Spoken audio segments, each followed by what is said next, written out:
Hello everyone out there. I'm Natalia Fickernuth, founder of Milkhoneyadvice, and I'm here with Brooke Deratany Goldfarb. And she is running for judge, and she is in need of your votes. And for that reason, she has given me the opportunity to interview her today, and I am very honored because she is someone to look up to, I believe so. Oh, thank you. We all, the young people, young women mostly out there, we all want to be her. So, and hopefully we'll reach that. Now, we have a few questions for you. Okay. Can you tell everyone out there about your education background? Sure. Well, first of all, I want to thank Natalia for wanting to interview me today. I'm very honored that you would find me worthy of a spot on your website. And I started out, I was born and raised right here in Brevard County. I am a product of Brevard County Public Schools. I started at Indialantic Elementary, Hoover Junior High School, we called it at the time, and then I graduated Melbourne High School in 1987. From there, when I graduated, I'm going to brag a little bit, I was first in my class and president of the student body, and I did a lot of volunteer work at the time, and so in that year that I graduated, I was selected as the Chamber of Commerce Student of the Year because I worked hard and I did a lot of service in my community. So that was kind of cool. You were very into your studies and I was into my studies. into the people. Into my studies and into being involved in the community, working with people, helping people, being parts of organizations. So you're a people's person. I'm definitely a people person, and so we should come back to that because that's why being a judge is so important to me. Oh, okay. Right? So remember to come back to that, okay? I will. All right, so then I went to the University of Virginia, and there I was an Eccles Scholar, and I was honored to be Phi Beta Kappa, and there I studied Spanish and Latin American Studies, and I had a minor in Portuguese, so I speak Spanish and Portuguese, and then I studied abroad during college in Brazil and in Spain, and then I did some work at the University of Florida Center for Latin American Studies. I was a graduate assistant there, and did some more studying overseas. I went with Rotary International to Argentina for a year, and I also went back to Brazil with Fulbright. And when I was, and my research at the time was on South American relations, particularly between Argentina and Brazil and the southern cone of South America. And then I went to Harvard Law School, where my goal was originally, by that time was to do something with international law, create infrastructure in third world countries. And I did some more studying abroad. I did my first summer in Paris and my second summer working at a law firm in Rio de Janeiro, Brazil. But by the time I graduated Harvard Law School, I decided I wanted to come home to Florida and see what I could do at home. Florida girl. I am a Florida girl, so I came home and my first job was in Miami at a big law firm there. And I did do a lot of international work and immigration work. And then I met my husband, and we moved to Washington, D.C., and I did corporate business work. And then 10 years ago, we moved right home to my hometown here in Brevard County and put my children in the same school, elementary school where I attended. Oh, nice. Yeah, and so it's great to be home, and I started doing a different kind of law, and here we are, What 10 law years is later. that right now? Well, when I first moved home 10 years ago, I started doing what's called door law. Do you know what door law is, Natalia? No, I'm not sure. What kind of Door law is everything that comes in the door. Oh. Yes. Oh, wow. I didn't even know that one. You didn't know. It's kind of a joke but among lawyers, but everything that comes in the door. So I had, from 2004 to 2007, I had over 700 cases throughout Florida in courtrooms. But about 500 of those cases were criminal defense matters. Okay. And the others were real estate, civil litigation, landlord-tenant issues, divorces, family problems, just any kind of problem that somebody might have, I would just try to help them. However, my real passion is being not the person on one side or the other, but the person in the center that's looking at the big picture. And so what I do now is I work as a mediator. Do you know what a mediator is? So, well, for those who aren't sure, the mediator is the person who is the neutral professional. And what we do is we work with, I'm mostly a family mediator. I'm a Florida Supreme Court certified family and circuit civil mediator. And my passion is working with couples who are going through a divorce and help them through it in a way that respects the marriage that they had, even if it no longer suits them, reminds them that they're still a family and that they need to put the children first, and sets them up as best as possible for a positive relationship after their divorce. Because even if they're not married anymore, they're still going to be interacting quite a bit. They should have respect for each other. Right, especially if there are children involved. The children, they still need both of their parents. Yeah. So that's what I mostly do now, and I also work with children as a child advocate. I volunteer with abused and neglected children, and then sometimes I get hired in the family law arena by the mother and the father during the divorce to look out for the best interests of the children. Because I feel it's never wrong to be to stand for the best interest of the children. Well, that's good. Yeah. So to you, it's very important that the children are doing all right, and that there's a balance in that Right. relationship, and that the kids Right. can not be bruised from any of those situations. Well, what I want for people is for them to have their dignity. When people come to court, they're broken, they're having a really hard day. I mean, let's think about all the different things that, happen in circuit court. There are, divorces, foreclosures, large lawsuits. Circuit court is where we deal with abused and neglected children, independency court. That's also where we have juvenile court, so if a young person is going down the wrong path and getting in trouble, we deal with them there. That's also our felony court, so if somebody is charged with a serious crime or is a victim of a serious crime, they're going to find themselves there. So there's a lot of stress. And also you have your probate court. So if a parent or grandparent passes away and the children are fighting over the estate, you're also going to find yourself in circuit court. So as you can imagine, there are a lot of stressful circumstances where people have come to lay down their problems at the feet of the court.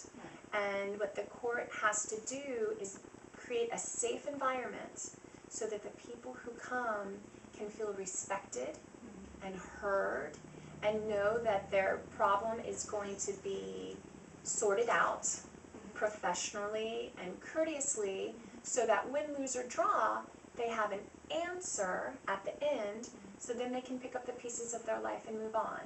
Oh, okay. So that's what you do. You're helping. So that's why You want to be judge. I want to be a judge. So you can do more for the people. So you can do more for people, and I get to do a little bit of that as a mediator and as an arbitrator and as a parenting coordinator.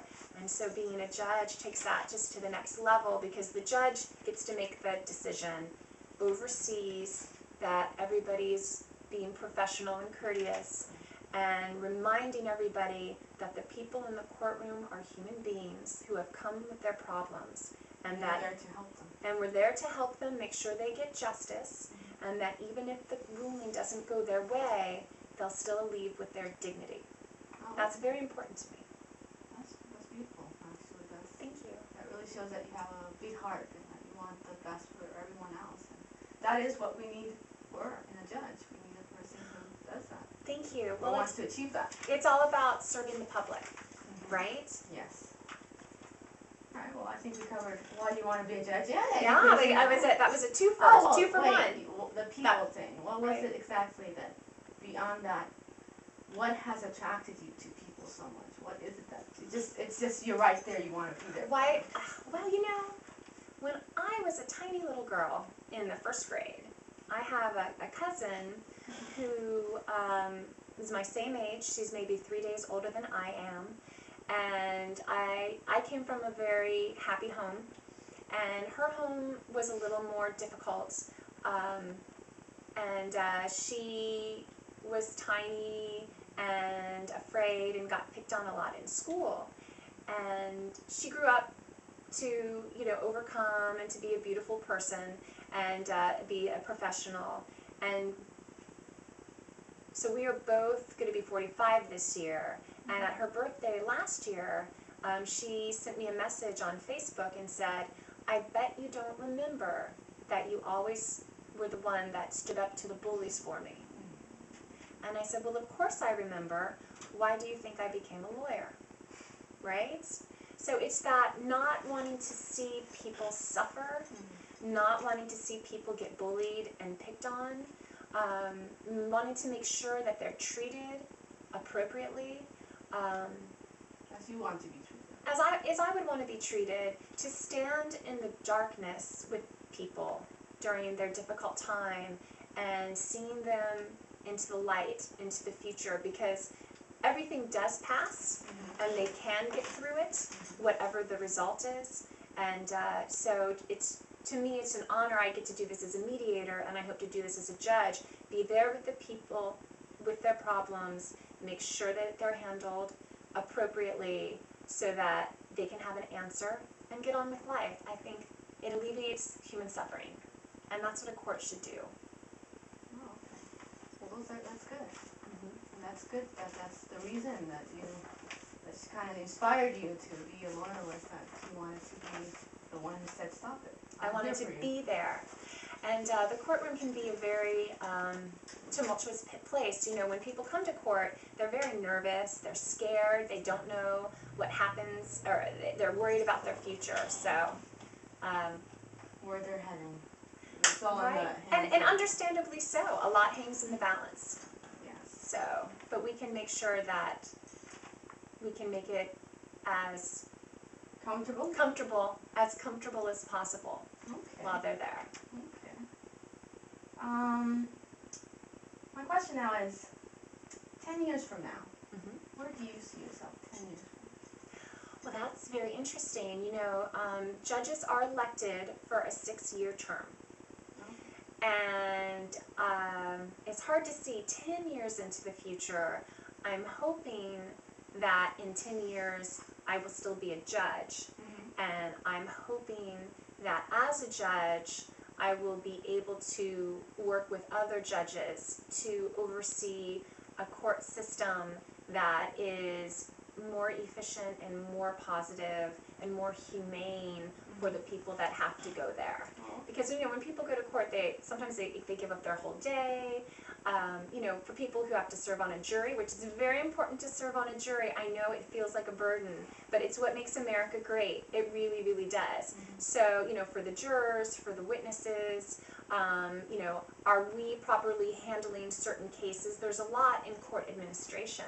So I hope to have a part of continuing to build an even more stellar court system in the 18th Judicial Circuit, one that is known throughout the state of Florida and the United States as being a very well-run court system. And we're already, our judges are already doing a wonderful job. So it'll be wonderful to be a part of the team. And then after a while, you know, judges have mentors. Did you know that? So hopefully in 10 years I will be experienced enough that I would then be able to mentor new judges coming in. Oh, okay. Yeah, because I think that it's very important to always look out for the people who come behind you and make sure to ease their transition, share with them you know, the experiences that you've had, and so that they can learn from your mistakes. Oh, okay. And 10 years from now, family-wise, what do you see? Oh, family-wise? Now family-wise. Well, you know, I have a 12-year-old daughter, and I have a 10-year-old son. So at that point, I guess that means they will be, and that makes me sad to think about that, they will be in their 20s. I'm married to a wonderful man. His name is Goldfarb. And I suppose when we have our vacations, we will be going off to visit wherever our children are at that point. So, that sounds nice. Yeah, I'm blessed with a wonderful family. That's good. Both the parents that I came from, the man that I married, and the children that I'm raising. So everything just falls right into place family-wise. everything is really great. My father has a saying that the harder you work, the luckier you are. So I think it's helpful to always be mindful. You know, the caring about people. You know, that starts. They say it starts in the home. Yes. So you know, always being mindful to not take for granted the people around you, the people that you work with, the people that you live with. Always be there for them. Yeah, you know, when you're there for people, they're there for you. True. Very true. All right. What are some of your, let's see, like your family and your values? Like, what are your values? What do you stand for, family-wise, like values? What do I stand for? Yes. I stand for education. Okay. I stand for respect. I stand for public service. It's very important that I teach my children well. I think being a good parent is so important. You want to encourage your children to be a part of solving problems and making the world a better place. There's a philosophy of repairing the world that's very important to us, and also a concept called pursuing peace. And that is something that my husband and I try to model for our children, and we try to teach our children. Because, you know, if you want to be happy in life, the best way to be happy is to serve others. So true. Yeah. Yes. I think that's what Mother Teresa would always tell people. Oh, I love Mother Teresa. She would say that you can do no great thing, only small things with great love. Yes. Very beautiful. Always inspiring. Definitely. All right. Why don't you tell everyone out there, Okay. when you, on your leisure time, what do you do that has nothing On my related leisure with time? work? Okay. No Well, related. I like to exercise. Okay. I like to take walks. They're very Are meditative. you very exercise focused or just average? Well, normally I'm very exercise focused, but since I've been running for judge, I haven't been as focused as I really should be. Oh, okay. So, Too much to handle. too much to handle, but it's really important to have balance in your life. Yes. And when I am taking the time and taking better care of myself, I'm taking walks, I'm doing yoga, I'm doing strength conditioning. I love to, you know, be with other people, be with family, be involved with, my daughter is a dancer, and my son is a baseball player. And so family is very important. We also have 2 dogs. They are both Yorkie mixes. One is half miniature dachshund and one is half Chihuahua. And dogs are so great, so they're definitely part of the family, and they need to be, I love walking them, enjoying them, just spending time. So my Dorky, which is the dachshund Yorkie, her name is Daisy, and then our Chorky is Cece, and she is the Yorkie Chihuahua. Oh, wow. And they're siblings, just like, they're my 4-legged children, and then my 2-legged children. It's kind of the same interaction. They love each other, they play together, but they also fight. So I think it's very healthy for children. Yeah. Okay. That's nice. It sounds like you have a very happy household, and you work hard. That's important. I'm going to add to that because I think it's important that people out there, because my generation, sadly, isn't that hardworking as they should be. I haven't seen them want to do more with life. And when you see someone like yourself, you say, wow, she really put herself out there. She studied hard, made it to where you're at right now, and still wants to make it beyond. You still want more out of life. You're not going to sit here and just say, that's it. You're going to go, what's the word I'm looking for it. Oh yeah, go for it. Well, it's just, I have found, my advice, and I love talking to young people. Anytime I get an opportunity to address students, because I'm also a professor at Florida Institute of Technology. I teach law, and I'm the pre-law mentor there, so anybody who's interested. You're just talented. You have so much to offer. People, but I love young people, and I love the promise that they represent. And actually what I'm really hoping is that if I do get to be a judge, I'm going to ask to be placed in juvenile court, because that's where I hope to make the most positive impact, to encourage young people to want more and to do more and to be more. because 80% of people in prison did not graduate high school. I want more people to take their education seriously, and I realize there's more out there for there is, and it's up to them. Mm-hmm. If they want to take responsibility for their lives, there are all of these resources out there. Mm-hmm. People are so happy to help people who want to have a good life. And so I hope that by being a judge, when I go and I talk to students, that they will take me more seriously. And when I tell them that they need to really value their education, and that it's up to them. If they want to have a good life, they have to work for it. And they want them to know that the interview doesn't start for their job. Say when they're 45 years old, the interview doesn't start the moment they walk into the room. Their interview starts right now, especially with Facebook and Google. You are interviewing right now for that job that you want when you're 25, 35, 45. So always remember that. The choices, that if you make good choices, they pay off.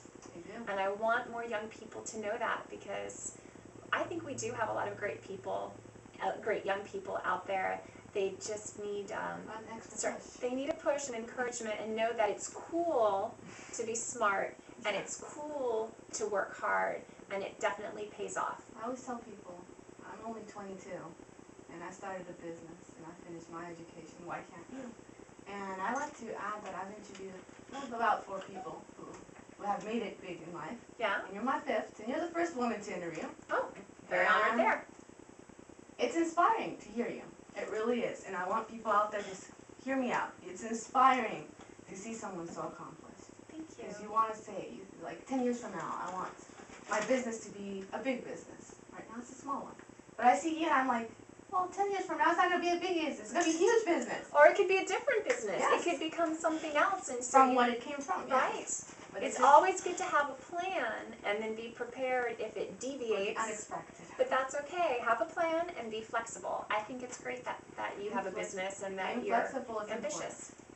But it's good to talk to you, because there's also people I've interviewed, and some are family oriented, or some are, I was this, how great was it? And some are just different personality, and your personality is a go-getter. You see it, you get it. And that is good.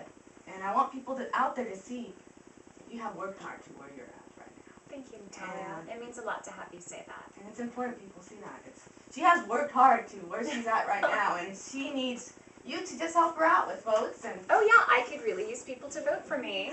And August 26th. August 26th, people. August 26th, 2014. That would mean so much to me. Thank you. And it's very important that you vote for her. And how does that work, the voting system? Do you vote that day, or do you send your petition? How does that? Well, I mean, have you voted in other elections? I haven't. Okay. Well, all right. Well, the election is during the primary season. Normally, elections are in November, but judges in Florida are nonpartisan, so we do not declare, even though we may have a party affiliation, we are not allowed to talk about it, and we run as a nonpartisan race. So that happens during the primary, and the primary is August 26th, so you could just go to your normal voting place. And in my race, there's just one person running against me, but if somebody else were to get in, and there were 3 or more of us, and one of us didn't get at least 50% of the vote, then the runoff would be in November.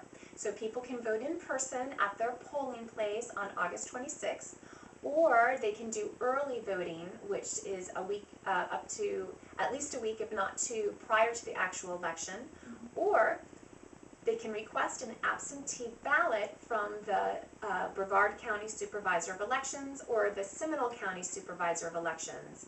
The 18th Judicial Circuit is comprised of Brevard County and Seminole County. So anybody in those counties can either vote the day of, vote early, or request an absentee ballot from their Supervisor of Elections office. And in Brevard County, I believe it's votebrevard.org. And in Seminole County, I think it's voteseminole.org. And you can get information. And both supervisors of elections are very nice people. They have great people in their office. So if you had any questions, I know they would help you. Okay. All right, so August 26th. Correct. Keep that date. anything else that catches my attention to ask you? Would you like to add anything out there, or anything else that you would like viewers to hear you say or share? Well, I'd just like to thank you again, Natalia, for having me on your show. It means a lot to me that you would find me worthy of an interview, and I just ask for people who are watching to consider voting for me on August 26th.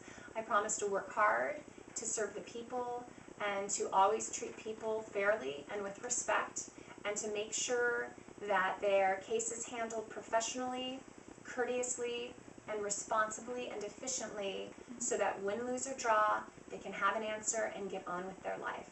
Because I think that's what people want. They just need an answer so they can get on with their life, and I want to make sure that they have that answer with dignity. Okay, and could you tell everyone who you're running against, if that's all right? No. All right. It is somebody else. There's somebody else. I'm not running against anybody. The It's judge is retiring. Oh, I see. Yes. Okay. Yes. So what happens is that the judges in the state of Florida age out at 70 by Florida statute. So we have several very fine gentlemen who are not able to run again. Oh, I see. So I put in for an empty position, and at the present time there's one other person running against me. All right, we just know We'll that. just leave it at that. Which is fine. All right. And besides being a lawyer, did you ever consider a different career? Oh, that's interesting. Well, my mother is a psychologist, and both of my parents were in politics. So I wanted to be a lawyer. I've also considered being a psychologist, because I think that that's very, very important for what I do. And if I had the time and the leisure to go back to school, I'd probably get a doctorate in psychology or counseling, because again, it's about helping people. But I've gone to school quite a bit, so I probably couldn't justify that. When I was, I recently saw an article from when I was 17 years old, and in the article it said that when I grew up I wanted to be a Supreme Court Justice for the governor of Florida. So I don't know if I still feel that way. But that's what you felt. But that's what when I was 16 years old, those were my aspirations. Oh, wow. But I would just being able to be a local judge and to help people at the trial court level, I think is just the highest calling. Okay, that's good. So it's been mostly your dream, it's really been the career that you really wanted, besides maybe psychology. Sure. Okay. My mother's actually was a psychologist for a few years. How about that? She got married. Alright. So I'll give your information out. Okay. The website isn't working. Will it be working? Yes, you should be able to go, by the time you see this, you can go to Brooke for Judge. My first name, Brooke, B-R-O-O-K-E, and then the word for, F-O-R, judge.com. You can also visit me on Facebook and on LinkedIn. On Facebook, it's Facebook.com/Brooke for Judge. I'll provide that Okay. on the website. So it'll be Okay. actually on the first page of the website. Yeah. To the side, so that she's very visible. And she will have her Facebook, her website, And I think I have a Twitter and a Pinterest and a LinkedIn. All the social media. That's where it is today, right? all the social medias. Mhm. Yes. What's the names of all yours? So the LinkedIn would be your name. Would be my name, Brooke Deratany Goldfarb. And then you have the Twitter. What's the Twitter? Do you remember? Brooke for Judge. Brooke for Judge. Okay. So I'll just provide Facebook, and I'll provide your website, and I'll provide your what's it called? Your interview. That's it. That's lovely. Thank you so very much. Okay. Do you mind if I give them the address to the location? Not at all. And your phone number. Mhm. And your email. Yeah, I mean, I could also use more volunteers, so if somebody wants to call or come to the office, we would be very happy to bring people in, get them a t-shirt, and get them out. Yes, ma'am. Alright, everyone. I will be putting all our info on the video as well, written down, so it's easier for you to see, get there. And on the website, I'll provide the Facebook link, a photo of her, and her Phone number. phone number, yes. Alright, I'll give you that right now. Her phone number is 321-626-2858. Again, 321-626-2858. And that is your cell phone, correct? That's my cell phone. If you call, you'll be talking directly to me. Okay, and her email is, you correct me if I'm wrong, brooke@brookeforjudge.com. Correct. And her website is brookeforjudge.com. And she's running for judge, group 14.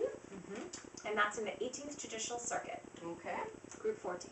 And let's make sure everything's covered. Sure. Her address is 150 5th Avenue, Suite A, and I'll provide that as well on the video that you will see. And that's in Indialantic. Yes, I forgot to add that. Indialantic, Florida, 32903. So you get to have her here. She added the things that We're I a forgot. team. We're doing this together. Yes, we Yeah. are. All right. Let's see. Well, I'd like to thank you once again for your time, and thank you for giving me the opportunity. Being just a really small business starting out and having people actually say, oh, okay. Oh, well, It's good. it's my pleasure, and I also want to thank you. I don't know if you all know that Natalia, you probably know she's this great cook, and she brought this wonderful little dish today. What are they called? Laddu. Laddu, and they are delicious, and I want to thank you for bringing that. That is very, very kind to feed me. That's a good way to my heart. So congratulations on your business. And thank you so much, and I wish you the best and only the best. And I hope that people who view me, who are from any age actually, see you as a great person, a person who is attracted to people and wanting the best for people, who wants to be judged for the people, not because you just want to be judged. You want for the people. For the people, and it's just an honor for me, really, because it just makes me think, oh, I can make it in life. If Of she course you can. I can. Well, of course you It's can. great. You're already doing great. And everyone else out there, look up to her and say, wow, she's made it far in life. She's nice. She's humble. I believe you are. You're humble enough to be able to give this opportunity. And that's about it. So Okay, thank you so much. And thank you everyone out there for viewing.